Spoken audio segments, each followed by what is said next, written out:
As the year 2008 comes to an end, I decided to review one more game, and that game is Harvest Moon: Tree of Tranquility. Let's begin. Here's the story. The story is that you are a new boy or girl coming to an island named Waffle Island, and your goal here is to be the greatest rancher you can be. Now, when you come to the island, you found it's not as great as it used to be. It's wrecked, none of the rainbows are here anymore, and most of the people that lived here are gone. When you arrive there, you have to do this long tutorial, but necessary if this is your first Harvest Moon game ever, like it is mine. Well, to get you started, if you have played a Harvest Moon game before, the tutorial in this game is just going to feel like you really want to skip it as fast as possible. Unfortunately, you cannot. There is no way to skip the tutorial in this game. Unlike the other games where the tutorial are relatively short that I've played, now, where the tutorials are relatively short, well, it isn't in this game. It has a long tutorial. This was my first Harvest Moon series game ever, and it was for the Wii, Tree of Tranquility. I've so far played now 2 Harvest Moon games. This one, Harvest Moon Animal Parade, and one more, Harvest Moon Sunshine Island. And that game, well, is already lost, so no worries about that one. Anyway, to continue the game, once you get there, you go through the tutorial. After that, you're basically on your own. Soon enough, different things will open up to you through the season. You'll be able to get animals once you collect more money. The more money you get, the more crops you'll be able to buy, and the more animals and crops you'll be able to buy and plant, and you'll get more money and money over time. So if you start off feeling like there's no end to this low amount of money, don't worry, because once you get started, you'll earn about $200 a day, which is not nearly enough. But if you keep playing, I make up to $2,000 a day, which is great. So you just got to keep playing it. Besides that, there is a story to this game, but it's optional. You can choose if you want to compete in it. It does open different things in the game, like different islands and areas you can go on Waffle Island. But it's completely up to you if you're okay with the stuff you have now. The rest of the story goes on where you have to speak to someone, then someone, then someone. Then soon enough you figure out you're supposed to water 3 plants in the island to start the story, and figure out and get a couple of items, bring them back to the people who want them, so they can make rainbows and bring peace back to the island. So everybody will be even more happier than usual. So, now there's tons of different things that these people want, or fairies that come out of the flower.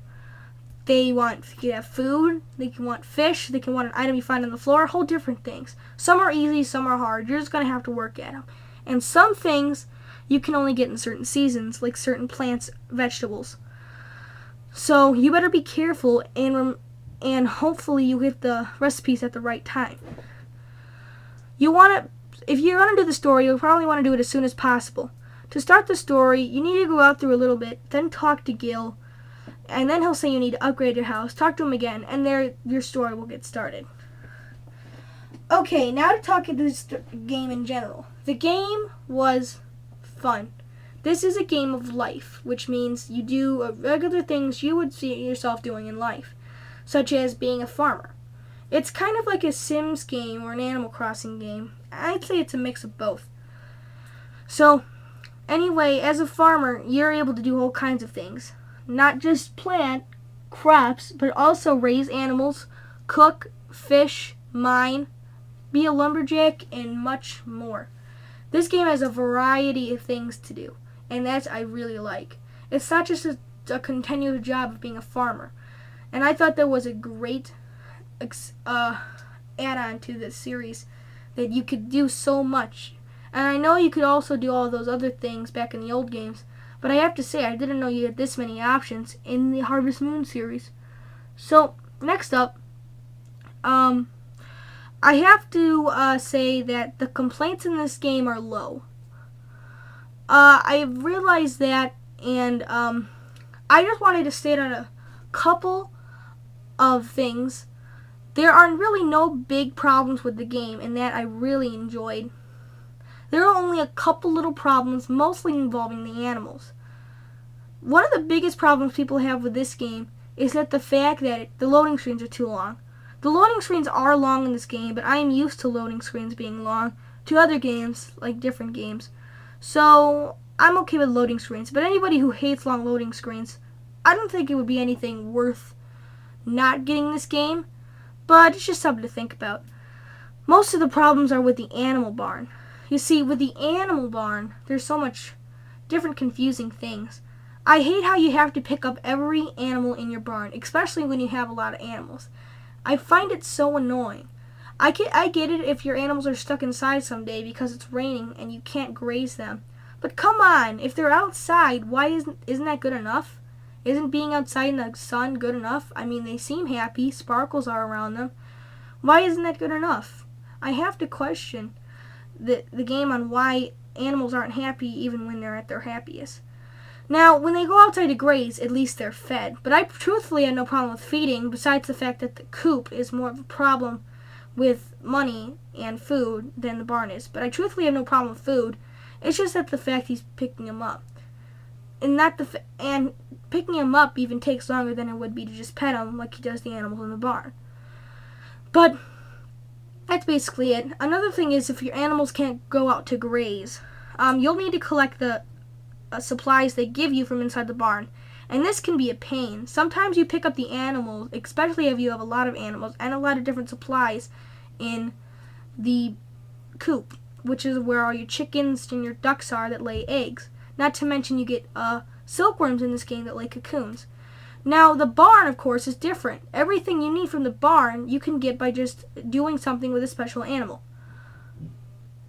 Well, while there are minor problems in this game, I gotta say this game is all around fun. This game keeps being exciting with different kinds of holidays, and I just have to say this game is a lot of fun. There's so much of a variety thing to do.